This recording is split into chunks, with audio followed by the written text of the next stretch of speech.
Je comprends rien à ce mercato. Le Barça qui achète Gordon en 48 heures à 80 millions. Le Barça qui achète Adeyemi 22 millions plus 7 millions bonus. Je comprends rien. En plus, le transfert d'Adeyemi en 24 heures. Et là, la bombe du jour qui nous dit que Lucas Digne est au top Paris Saint, que Lucas Digne pourrait signer au PSG. Et là, le Here We Go de Fabrizio Romano. Bon, on va évoquer des sujets sur le mercato du PSG, mais bon, il y a des... Bon, on va parler en général de ce qui a été dit. Et bon, Lucas Digne au Paris Saint-Germain. Here we go, les gars.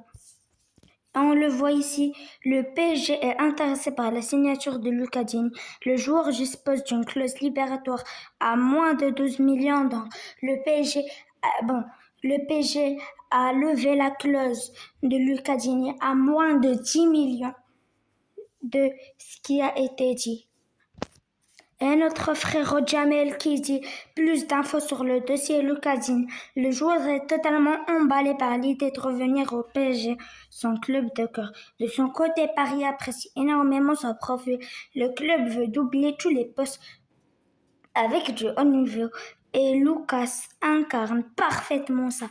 Le PSG a convaincu qu'elle apporte un vrai plus au vestiaire grâce à sa mentalité et son leadership.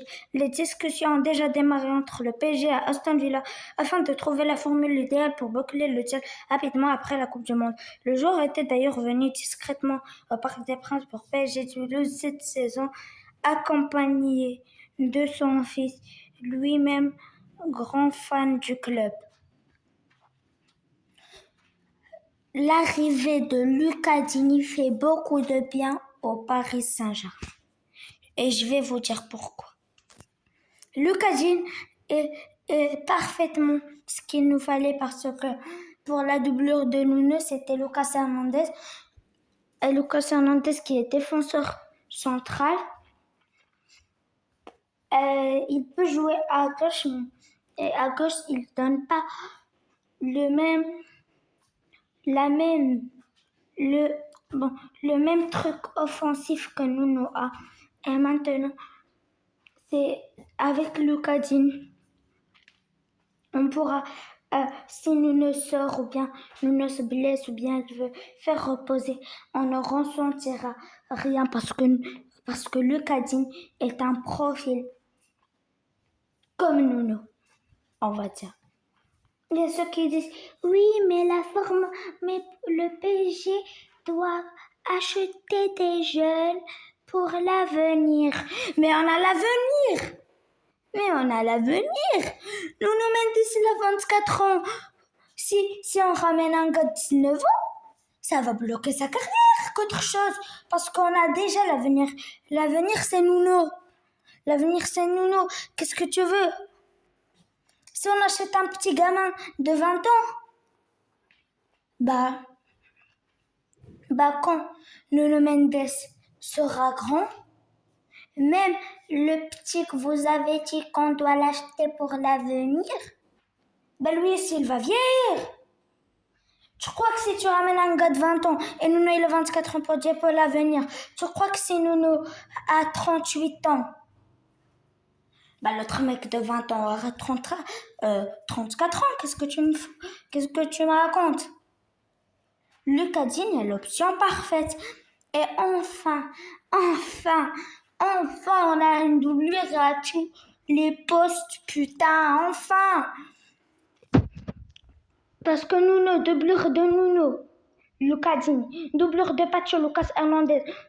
Quand on voulait jouer Lucas Hernandez jouait à gauche, il n'y avait personne pour être la doublure de Pacho, donc c'était Pacho qui était obligé de jouer. Doublure de Nuno, Lucas Digne, doublure de Pacho, Lucas Hernandez, doublure de Marquinhos, Zabarni. Doublure d'Achraf Hakimi, Warren Zahir Emery qui peut jouer défenseur droit. On le rappelle que quand Hakimi s'est blessé, il a fait des matchs incroyables. Au milieu, doublure de Vitinha, Beraldinho. Et seuls les vrais vont savoir pourquoi les Parisiens disent Beraldinho. Bon, Beraldo, bon. Luis Enrique, c'est un génie. Dembélé, il a trouvé son poste, il était attaquant droit, il a dit non, mais c'est plus tard, c'est mieux. Il a devenu stratosphérique. Beraldo en défenseur central et quand il jouait défenseur gauche, c'est pas top. Bah allez, on va l'essayer, mais on va essayer de mettre Beraldo au milieu défensif pour que Vitinha souffle un peu. Oh top Beraldo. Alors, doublure de Vitinha, Beraldo. Doublure de Fabian, Mayoulou. Doublure de Joao Neves. Bon, ça va être Warren, mais quand même, faut acheter un autre milieu pour qu'on a des doublures à chaque poste. Parce que, voilà. Imagine, Hakimi et Neves se blessent. Qu'est-ce que tu vas faire? Warren, il va se cloner, il va jouer là-bas et là-bas. Mais on a aussi Mangenge. Alors Mangenge, le jeune du centre de formation, je sais pas si il joue en milieu ou bien il joue défenseur. Bon. Il y a, et pour l'attaque, doublure de Guevara, Barcola, doublure d'Ousmane, Ferran Torres. Mais Ferran Torres, on va en revenir après parce que Gonzalo Ramos est parti à l'AC Milan. Et doublure de Doué, il y a Ibrahim Ba, il y a plein, il y a Djanchou, il y a plein. Et Lucas Chevalier, c'est le moment de te lever. Ah oui, et pour le premier match de Lucas Digne, le premier match de Lucas Digne avec le PSG, ça sera face à Aston Villa. Premier match de Lucas Digne au PSG, ça va être face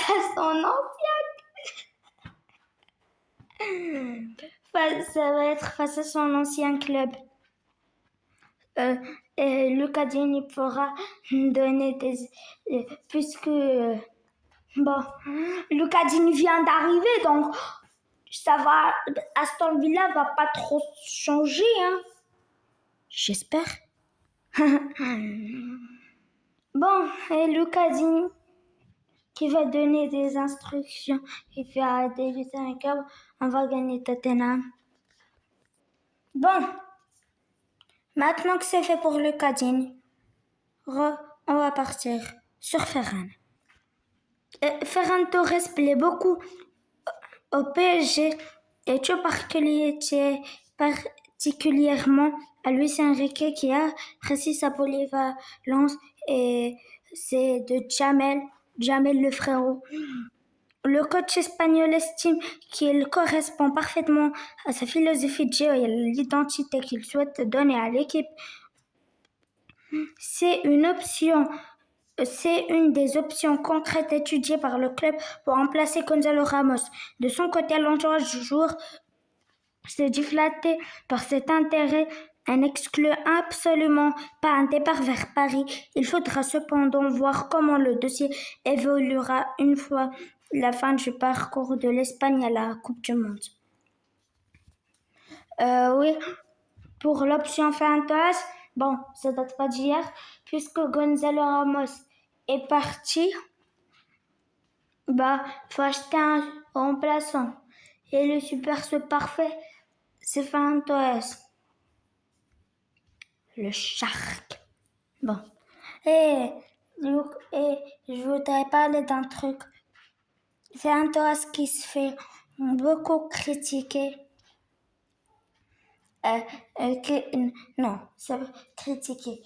Qui subit des moqueries pour sa date d'anniversaire qui est le 29 février.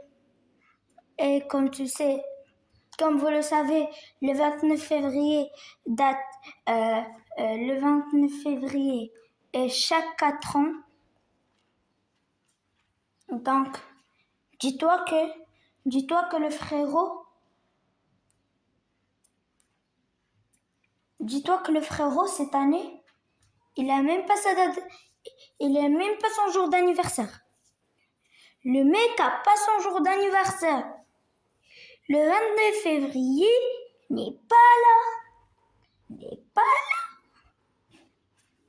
Et oui, il y a même pas ton anniversaire, il y a même pas ton anniversaire. Arrêtez. Est-ce que vous voulez que vous soyez à la place de Ferran? S'il vous plaît, prenez du recul. Et vous aussi, vous aurez aimé être né le 29 février et tout le monde vous fait des moqueries parce que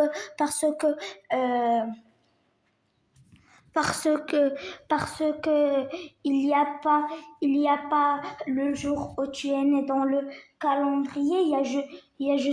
Il peut fêter son anniversaire une fois chaque 4 ans.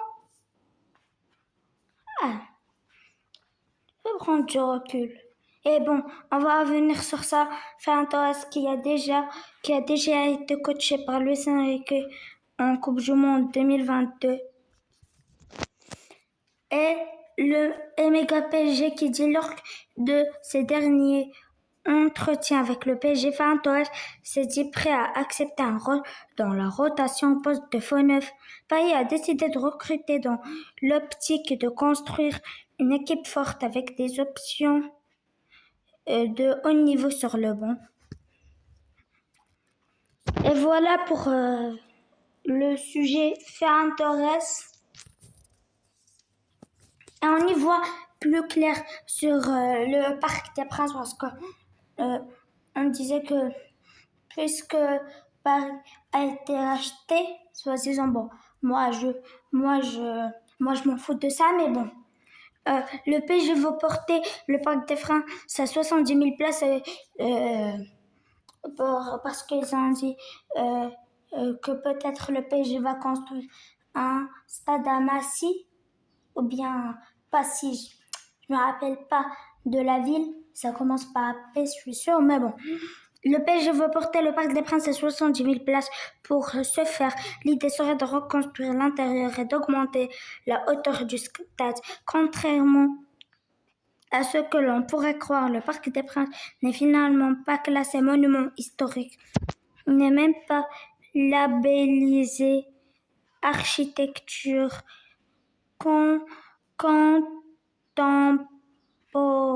contemporaine remarquable ACR par le ministre de la Culture. Les éléments de béton et les 50 portiques qui entourent le stade seront conservés.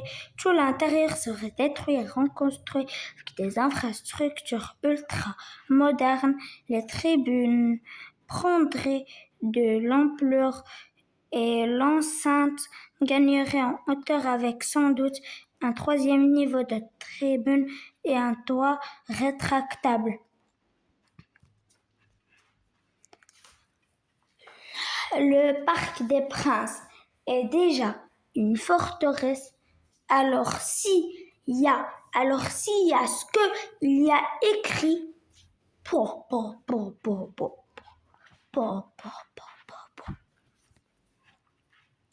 Mais bon, c'était juste le sujet pour le parc. Et voilà, c'est pour. Et alors si le truc là qui est dit va se faire, ça veut dire qu'on va pas jouer au parc parce que où tu veux jouer au parc s'il est démoli. Donc on va trouver un autre terrain. Et ça, c'est catastrophique. Et pour Bradley Barcola, officiellement Barcola est intransférable. Le PSG souhaite prolonger son contrat. Les discussions sont en pause en attendant la fin de la Coupe du Monde. Et même ici, on voit que Bradley Barcola n'est pas à vendre Quelles que soient les arrivées et même s'il décidait de ne pas prolonger, le Paris Saint-Germain ne considère pas le joueur comme transférable. Paris considère que Bradley a un prix supérieur à 135 millions, le prix d'Elliot Anderson à City. Et voilà pour Bradley Barcola, ceux qui disent Barcola qui va partir. Et là, on va partir sur le sujet Akliouche et Diomandé. Et c'est la dernière actu pour cette vidéo. Le point sur les dossiers Akliouche et Diomandé afin que vous y voyez plus clair. Magnès Akliouche. L'intérêt d'Akliouche pour le PSG ne date pas d'hier, alors que les exigences de l'AS Monaco avaient freiné le club l'an passé. La situation sombre semble s'être décomptée. Disposant d'un bon de sortie cet été, le joueur est séduit par le projet parisien et veut évoluer au PSG, ce qui pourrait pousser l'ASM à se montrer plus conciliante sur le prix. De toute manière, le prix sera moins excessif que l'an passé. Sauf surprise, l'international français est pressenti pour le premier renfort offensif de l'été. Il compensera le départ de Lee Kang-in. Alors oui, pour Magnès Akliouche, ça va être... le PSG va l'acheter parce que Lee Kang-in va partir. Alors les gars, s'il vous plaît, écrivez-moi un commentaire.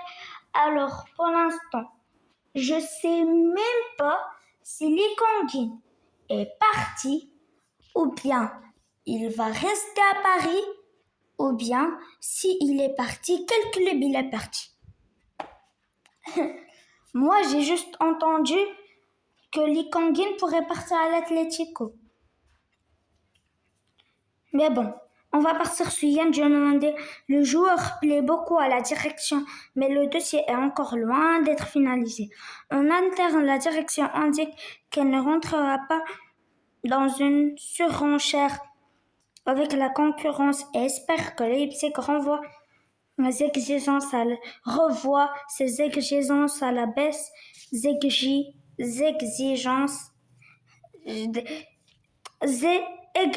exigences à la baisse.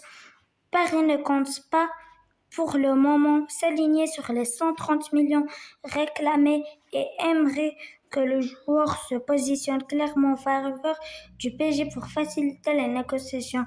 Les deux dossiers ne sont pas liés. Alors parce que il y avait des trucs, les dossiers sont pas liés, mais bon. Voilà pour que vous y voyez plus clair. Et pour moi, bon, je sais pas si j'aurai tort ou pas, mais pour moi, vaut mieux pas acheter Yann Diomandé. Et je te dis pourquoi. Yann Diomandé joue à gauche. On a déjà Kvara et Bradley. Bradley qui est intransférable. Qu'est-ce que tu veux faire de Yann Diomandé?